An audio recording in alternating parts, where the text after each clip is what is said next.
Moksleivių krepšinio lygą remia Manija.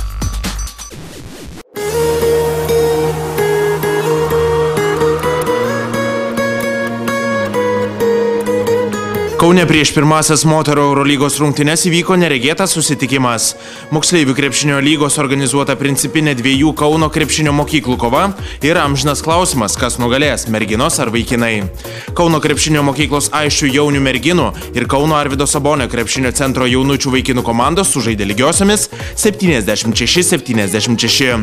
Pagrindinis MKL rėmėjas Kraft Foods Lietuva savo prizais apdovanojo jaunuosius krepšininkus, kurie pirmieji pataikė 2 taškį ir 3 taškį. Rungtynę sėkmingiau pradėjo merginos, tačiau neilgam. Vaikinai demonstravo solidų žaidimą ir iki antrojo kėlinio susikrovė dviženklę persvarą.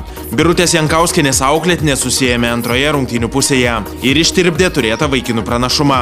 Paskutinėje atakoje Kristupas Žemaitis turėjo galimybę išplėšti pergalę, tačiau to nusprendė nedaryti. Bijojau, kad pramesiu. Tai vad galvojau, nemesiu gal. O dėl pergalės jis norėjo kovoti? Ai, ką aš žinau. Kitą kartą gal atsirevanšuosim.